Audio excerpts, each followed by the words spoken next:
Hello students and welcome back to your favourite channel math solutions with Rose ma'am. और चलिए हम अपनी video को स्टार्ट करते हैं। आज की हमारी वीडियो है बच्चे, ये आपकी जो हम लास्ट वीडियो जो थी हमारी वो सैम्पल पेपर नंबर 2 था, उसकी पार्ट 1 वीडियो थी लास्ट वाली वीडियो। और जो आज की वीडियो है हमारी वो हमारी पार्ट 2 है, जो कि पार्ट 1 का कंटिन्यूएशन है। और आज हम 26 से लेके 50 तक ये सारे क्वेश्चंस को डिस्कस करेंगे, ठीक है। और जो हमारी पार्ट 1 वीडियो थी वो आपको 1 से लेके 25 तक थी। तो सबसे पहले बच्चे आपको पार्ट 1 वीडियो देखनी है, तभी आपको पार्ट 2 वीडियो जो है वो कंटिन्यूएशन में आप देख सकते हैं, ठीक है। तो चलिए आज की वर्कशीट शुरू करने से पहले अगर अभी तक आप लोगों ने चैनल सब्सक्राइब नहीं किया है तो प्लीज़ चैनल सब्सक्राइब कर दीजिए, बेल आइकन को प्रेस कर दीजिए ताकि आपको मेरी नोटिफिकेशन जो है वो न्यू वीडियोज़ की वो टाइमली मिल सके। तो हमारा क्वेश्चन नंबर 26 हम शुरू कर रहे हैं। रैखिक समीकरण x + 2y = 2 का आलेख y अक्ष को निम्न पर काटता है, यानी the graph of linear equation x + 2y = 2 cuts the y axis eight. जो y एक्सिस को ये किसके ऊपर कट कर रहा है, 0 और 1 के ऊपर जो है। सी पार्ट जो है बच्चों इसका वो करेक्ट है, 0 और 1 के ऊपर ये करेगा कट। कैसे कट करेगा देखिए मैं आपको बता देती हूँ। सपोज़ यहाँ पे ये है x + 2y = 2 है, इसके अंदर x की जगह आप 0 रख दीजिए और y की जगह आप 1 रख दीजिए। तो देखिए आ गया ना इक्वल आने से ये पता चलता है कि ये y अक्ष को ये कट कर रहा है, ठीक है। अगर इक्वल नहीं आएगा तो इसका मतलब कि ये इसको कहीं पे भी नहीं काट रहा है, यानी 26 का सी पार्ट जो है आपका करेक्ट है। और ये आपका सॉल्यूशन है। आपको वीडियो में से सॉल्यूशन भी नोट करना है, क्वेश्चन भी उतारना है और उसके ऑप्शंस भी उतारने हैं, ठीक है। क्वेश्चन नंबर 27, निर्देशांक अक्षों के बीच के कोण का माप, यानी the measure of angles between the coordinates. ये देखिए एक्सिस ये हो गया, ये एक्स एक्सिस हो गई, ये वाई एक्सिस हो गई, यानी इन दोनों के जो बीच का जो एंगल है ये कितने डिग्री का होता है बच्चों, 90 डिग्री का होता है। तो क्वेश्चन नंबर इसका सेकंड ऑप्शन जो है वो आपका करेक्ट है, यानी बी पार्ट 90 डिग्री का एंगल जो है, ठीक है।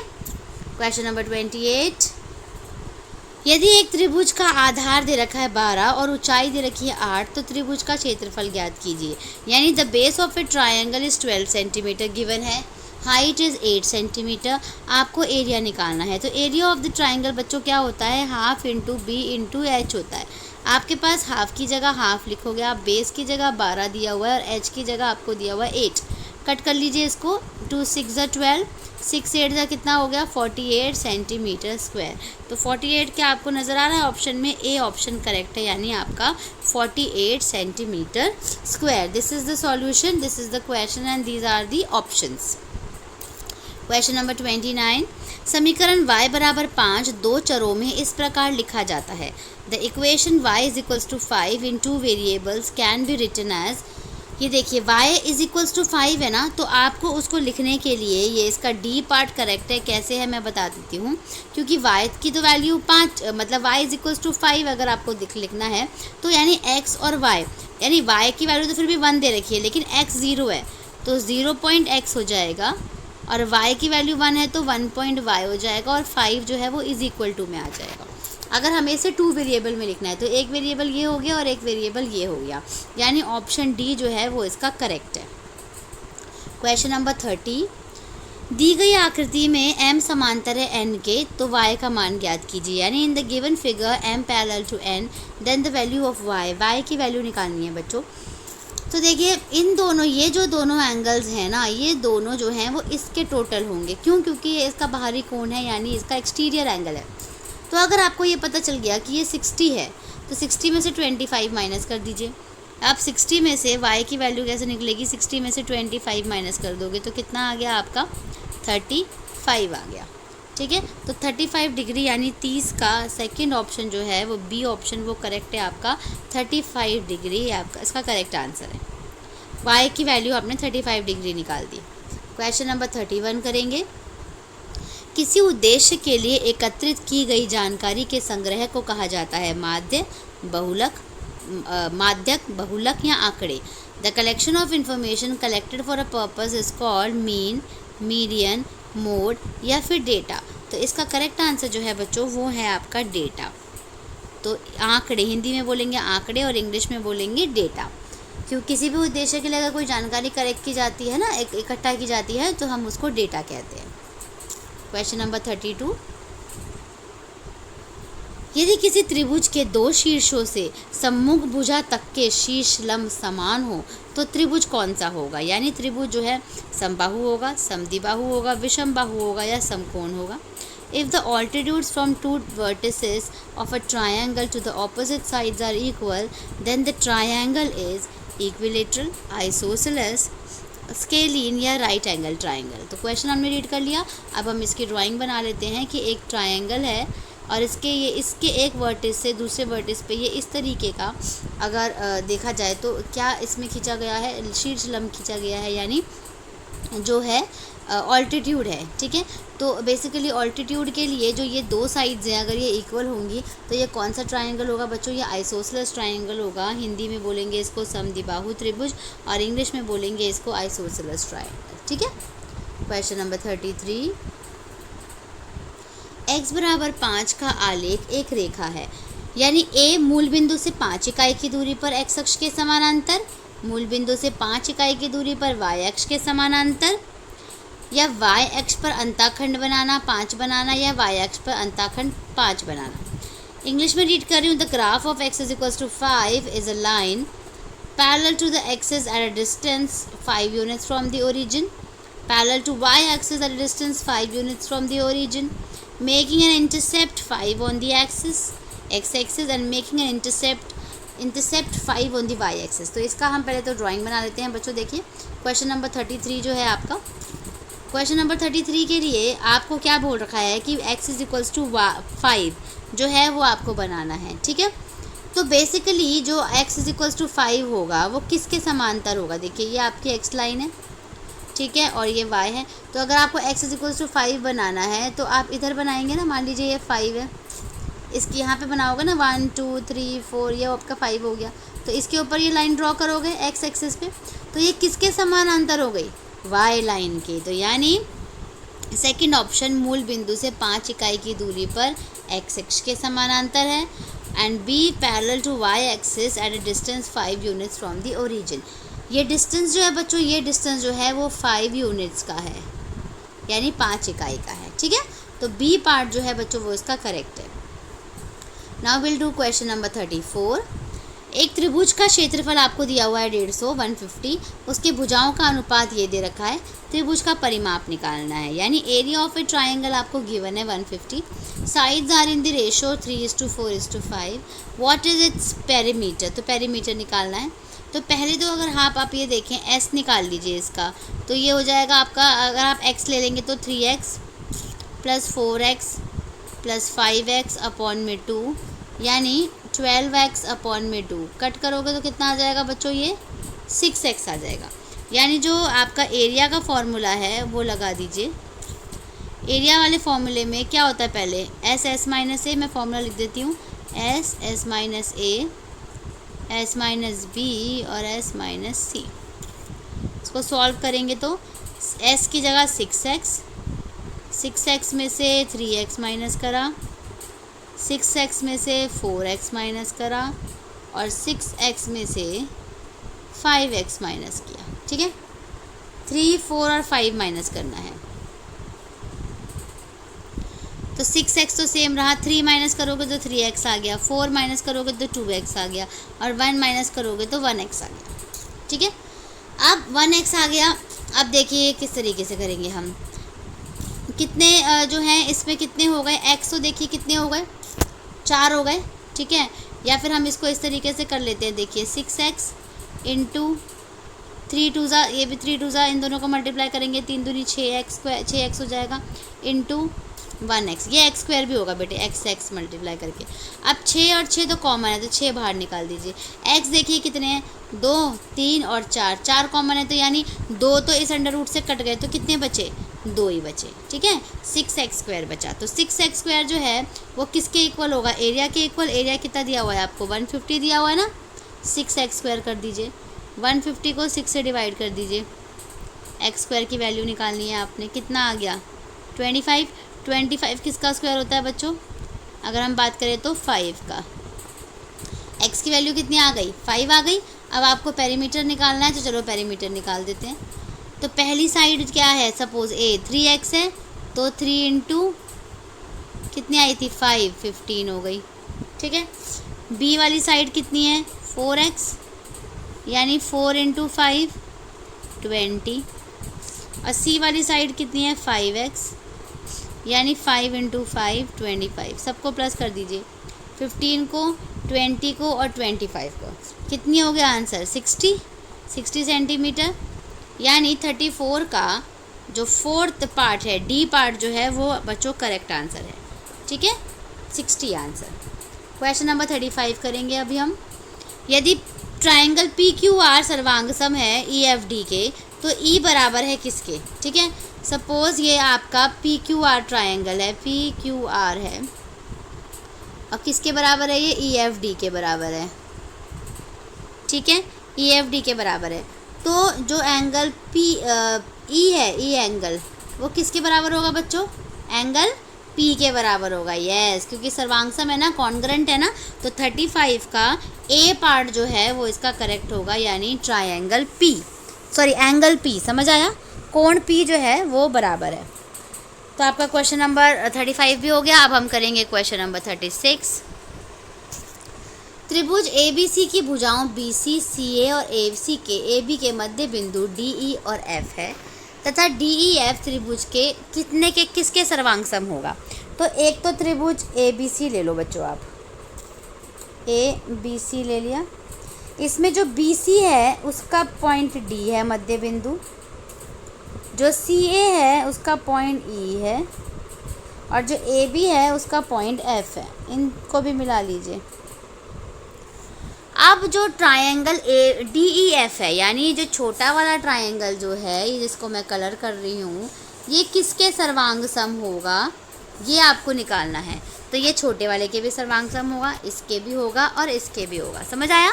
तो ऑप्शन डी जो है वो आपका करेक्ट है, यानी ऑप्शन डी आपका करेक्ट आंसर है कि ये तीनों त्रिभुज के सर्वांगसम होगा, यानी कॉन्ग्रेंट होगा, और ये इसके मिड पॉइंट है। तो फिगर आपको समझ आ गई, आपको फिगर बनानी है सॉल्यूशन में और फिर उसके पॉइंट्स लिखने हैं।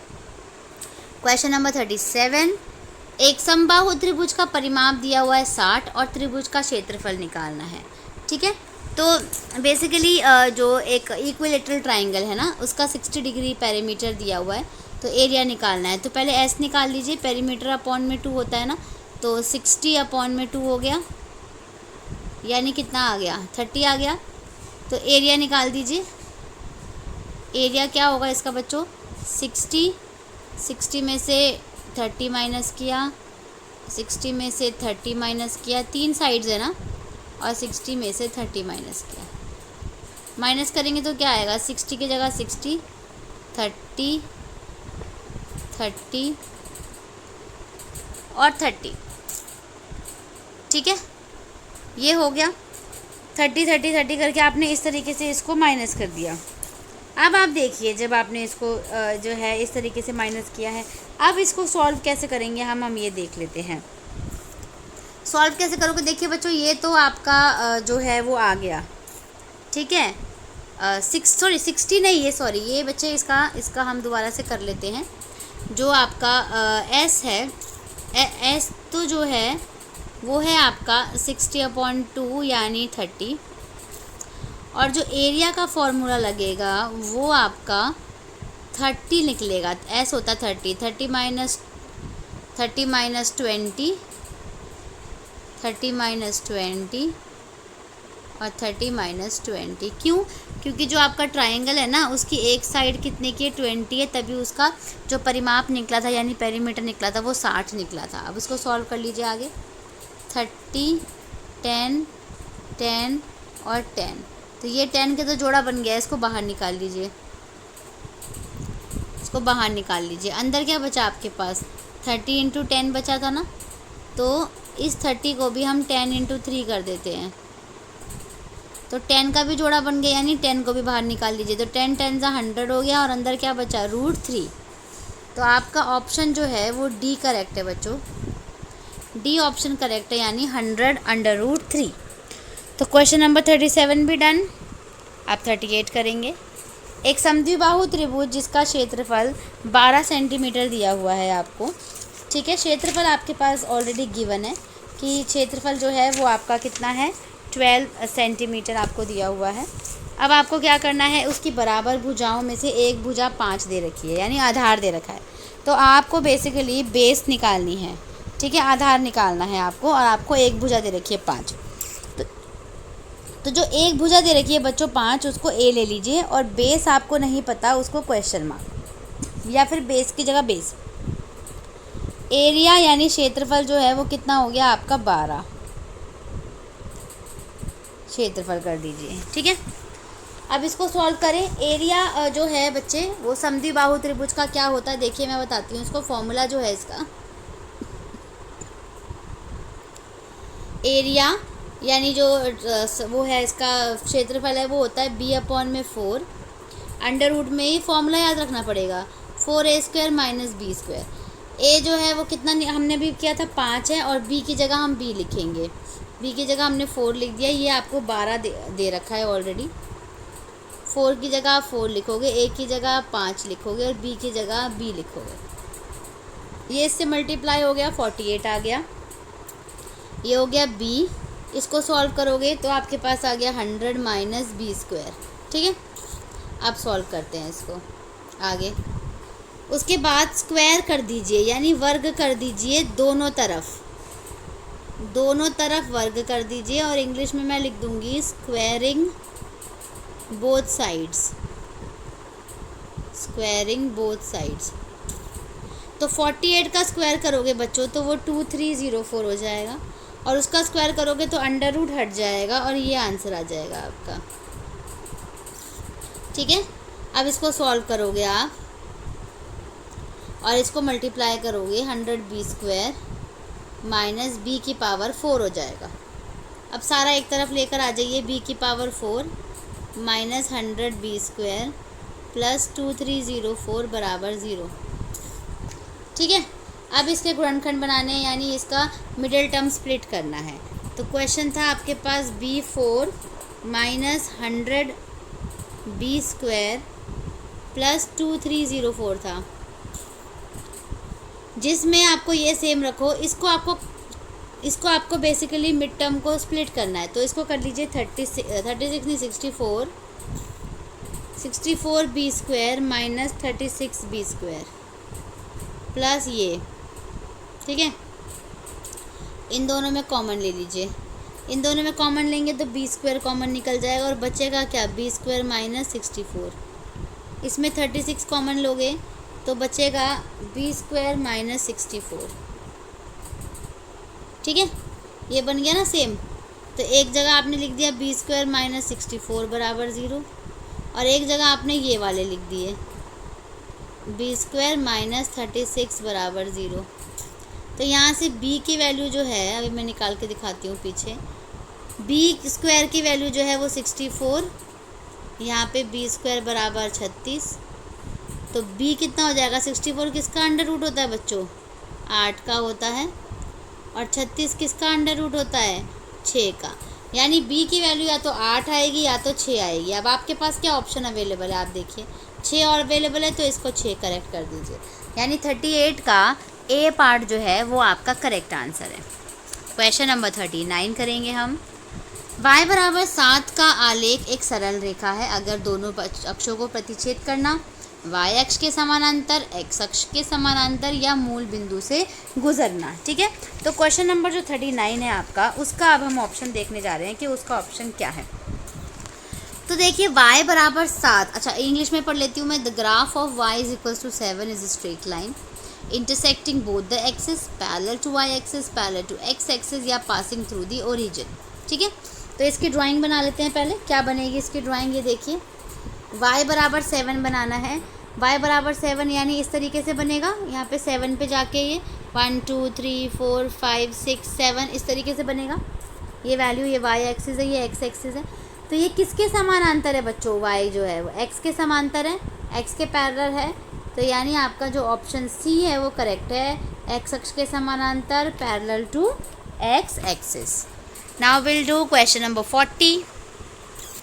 वाई एक्स से -7 की लांबिक दूरी इकाई में, यानी the perpendicular distance of the units -7 from Y axis आपको बताना है। तो देखिए इसमें ये आपके पास एक्सिस है, ड्रॉ करा हमने। आपको -7 पे 2 दिखाना है, तो 1 2 3 4 5 6 7 माइनस का दिखा दीजिए, -1 -2 -3 -4 -5 -6 -7 1 2। तो -7 पे 2 ये हो गया आपके पास, ये आ गया आपके पास -7 पे 2।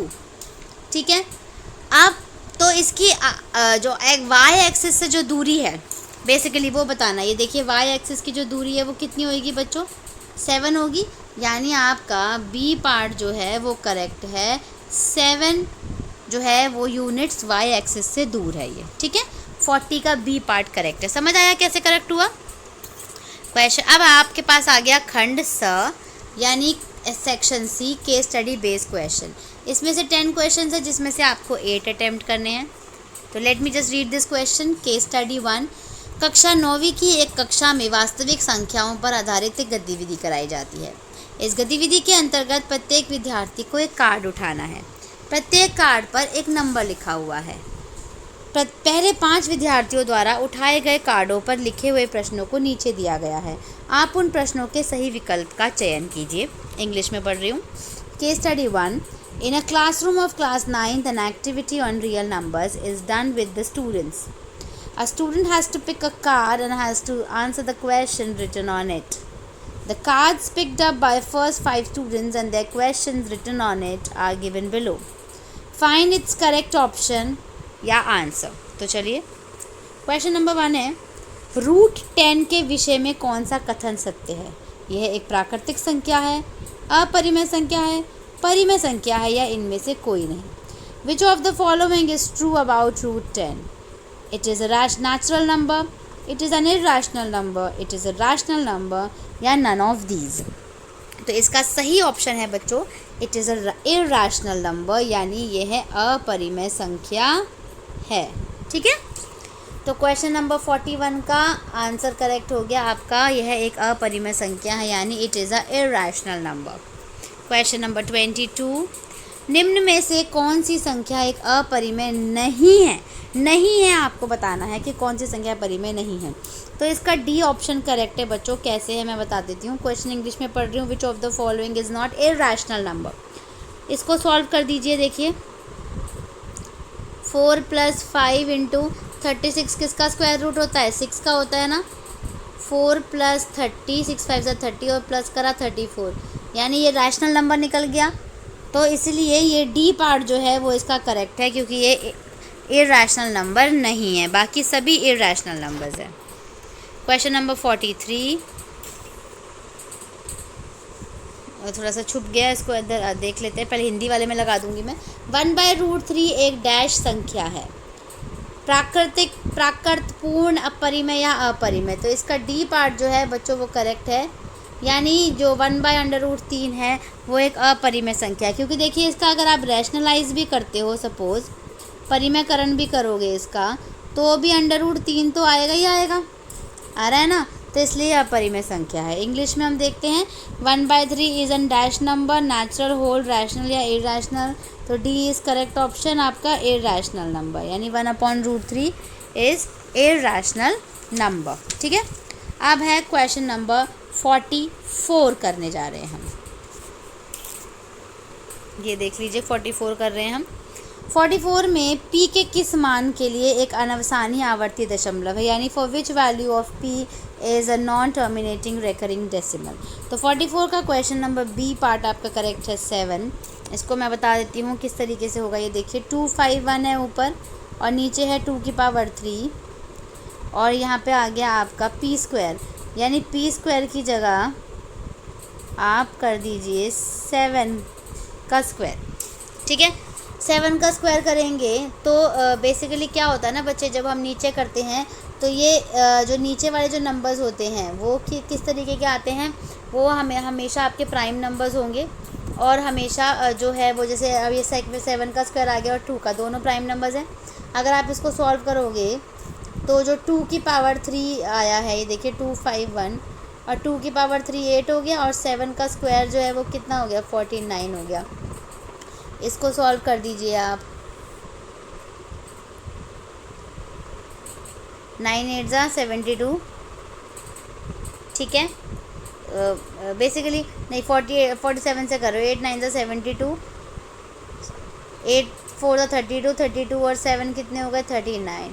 अब आप इसको जब डिवाइड करोगे तो ये नॉन टर्मिनेटिंग रेकरिंग डेसिमल निकलेगा, यानी आपका बी पार्ट जो है 44 क्वेश्चन का वो करेक्ट है। समझ आया? बाकी सब ना रैशनल नंबर निकल जाएंगे और टर्मिनेटिंग निकल जाएंगे। आप इसको करके देखिएगा। क्वेश्चन नंबर 45, ये आपको एक नंबर दिया हुआ है, इसकी वैल्यू निकालनी है। तो देखिए अगर बेस सेम है यानी 256 की पावर 0.16 इंटू 256 की पावर 0.09। अगर बेस सेम होती है तो पावर्स क्या हो जाती है, प्लस हो जाती है ना। प्लस कर दीजिए पावर्स को, प्लस 0.09 यानी 256 की वैल्यू जो है वो हो गई 0.25 हो गई, ठीक है। इसको सॉल्व कर दूँ अब यहाँ पे, ये देखियो यहाँ पे सॉल्व करके दिखाती हूँ। 256 है ना, 0.25 है, इसका पॉइंट हटाया तो कितना आ गया 100 आ गया, कट कर दिया तो कितना हो गया 1/4। अब 256 क्या होता है 4 की पावर 4 होता है बच्चों, और ये है 1/4। 4 से 4 कट गया तो 4 की पावर 1 यानी 4 आ गया, ठीक है। तो क्वेश्चन नंबर 45 का आपका ए पार्ट जो है वो करेक्ट है, 4 आंसर 45 का ए पार्ट। अब हम करेंगे केस स्टडी का दूसरा क्वेश्चन बच्चों। दिल्ली के स्वास्थ्य और परिवार कल्याण देखभाल बोर्ड द्वारा एक विशेष आयु वर्ग में स्वस्थ लोगों की संख्या के संबंध में एक स्वास्थ्य सर्वेक्षण किया गया था। एक विशेष क्षेत्र के लिए विभिन्न आयु समूहों जैसे 10 से 20, 20 से 30, 30 से 40 और इसी तरह के लिए एकत्र किए गए डेटा को दंडालेख के रूप में दिया गया है। आंकड़ों को ध्यानपूर्वक पढ़िए और निम्नलिखित प्रश्नों के उत्तर दीजिए। केस स्टडी 2 है, अ health care survey regarding number of healthy people in a particular age group was done by Health and Family Welfare Care Board of Delhi. The data collected for different age groups such as 10 to 20, 20 to 30, 30 to 40 and so on for a particular area is given below in the form of a bar graph. Read the data carefully and answer the following question. ये data देख लीजिए आप किस तरीके का data है। अब इसके बाद हम आंसर करेंगे और वापस इसके ऊपर ही आएंगे। देखिए दिया हुआ है, what will be the percentage of people of the youngest age group over the oldest age group. तो सबसे पहले तो यंगेस्ट एज ग्रुप देख लेते हैं। यंगेस्ट कौन सी होगी बच्चे आपकी, ये हो गई, और ओल्डेस्ट कौन सी हो गई, ये हो गई, और इसके परसेंटेज निकालना है। यानी 1600 डिवाइडेड बाय 500 हो गया इनटू में 100। ये 500 नहीं लग रहा, थोड़ा सा मैं सही से कर देती हूँ। इनटू में 100 कट कर दीजिए इसको, तो कितना आंसर आ गया आपका 320 आ गया, ठीक है। तो 320 परसेंटेज आ गया। चलिए इधर ढूंढते 320 दिया हुआ है, यानी 46 का बी पार्ट जो है वो आपका करेक्ट है, क्योंकि 320% ये हमारा निकल गया, ठीक है। अब हम 47 क्वेश्चन करेंगे। 0 से 70 की आयु के कुल कितने स्वस्थ लोग हैं, यानी what is the total number of healthy people from age 0 to 70 years. देखिए 0 to 70 ईयर्स में सारे आ जाएंगे, ये क्योंकि ये 0 से शुरू हो रहा है। सबको ऐड कर दीजिए, तो आपका जो आंसर आएगा बच्चों आप ऐड करके देखिएगा। 47 का डी पार्ट करेक्ट है, मैंने ऑलरेडी करके देखा हुआ है, तो 8100 आ रहा है, ठीक है। तो ये इसका करेक्ट आंसर है। क्वेश्चन नंबर 48, किन दो क्रमागत आयु वर्गों में लोगों की संख्या का अंतर सर्वाधिक है। 50 से 60, 60 से 70, 10 से 20, 60 से 70, 0 से 10, 60 से 70 या 0 से 10, 10 से 20। Find the 2 consecutive age groups having maximum difference of number of people. 50 60, 60 70, 10 20, 60 70, 0 10, 60 70, 0 10, 10 20। तो 48 का क्वेश्चन नंबर ए जो है वो आपका करेक्ट है बच्चों। मैं बताती हूँ किस तरीके से करेक्ट है ये, आप इसको करेक्ट कर लीजिए। अब मैं आपके पास ग्राफ के पार लेके चलती हूँ। आपको ग्राफ भी ड्रॉ करना पड़ेगा बच्चों इसके लिए, तभी आपको ये क्वेश्चन समझ आएगा। ये देखिए जो मैंने अभी आपको बताया वो क्या था, 50 60 70 ये ना 50 60। देखिए इन दोनों का डिफरेंस देख लीजिए, 1000 और 500 का डिफरेंस देख लीजिए बच्चों, क्या होता है 500 होता है ना, बाकी सब का डिफरेंस देख लीजिए, 100 है इधर, इधर भी 100 है, इधर 100 है और इधर 200 है, यानी ये सबसे ज़्यादा है। ठीक है, अब हम करेंगे हमारा सेकंड लास्ट क्वेश्चन इस सैम्पल पेपर का। 10 से 20, 50 से 60 आयु वर्ग के स्वस्थ लोगों की कुल संख्या कितनी है, यानी what is the total number of healthy people in age group 10 to 20 and 50 to 60। तो वापस ग्राफ पे चलते हैं, 10 to 20 ये हो गया, 50 to 60 दोनों को प्लस कर दीजिए, 1000 को और 1400 को प्लस कर दीजिए, कितना हो गया 2400। देखिए ऑप्शन में आपके पास अवेलेबल है या नहीं, बिल्कुल है जी। कौन सा आंसर है, 49 का बी पार्ट करेक्ट है, 2400 जो है करेक्ट आंसर है। ठीक है, अब है 50 लास्ट क्वेश्चन है हमारे इस सैम्पल पेपर का, कितने आयु समूहों में 1100 से अधिक सदस्य हैं, यानी how many age groups have more than 1100 people. देखिए 1100 से ज़्यादा, तो ये और ये, यानी कितने हो गए, 4 ग्रुप्स हो गए। तो 4 देख लेते हैं ऑप्शन में है कि नहीं है, बिल्कुल है जी, यानी ए पार्ट जो है वो इसका करेक्ट आ गया। क्वेश्चन नंबर 50 का ए पार्ट करेक्ट आ गया। तो बच्चों इसी के साथ हमारा ये सैम्पल पेपर जो है सैम्पल पेपर 2 जो है, इसका वीडियो पार्ट नंबर 2 है, ये भी आज हमारा फिनिश हो गया। तो इसी के साथ बच्चों मैं आपसे bye bye, thank you so much for watching the full video. अगर आपको वीडियो पसंद आई है प्लीज़ वीडियो को लाइक ज़रूर कर दीजिए, शेयर कर दीजिए अपनी 9th क्लास के सभी दोस्तों के साथ, और चैनल को सब्सक्राइब ज़रूर कर दीजिएगा मेरी आगे आने वाली वीडियोस को देखने के लिए। आगे भी मैं आपको ऐसे सैम्पल पेपर की प्रैक्टिस करवाती रहूँगी ताकि आप अपने एग्ज़ाम में अच्छे तरीके से कर सकें, आपके प्रिपरेशन में के लिए काम आए। ठीक है, और आपके फिर फुल आउट ऑफ फुल जो है मार्क्स आप उसको स्कोर कर पाएँ। ठीक है, सो आप इस क्वेश्चन को, सारे क्वेश्चंस को अपनी कॉपीज़ में उतारिएगा विद आंसर विद सॉल्यूशन। तो फिर मिलेंगे बेटा नई वीडियो में एक नए टॉपिक के साथ। Till then bye bye.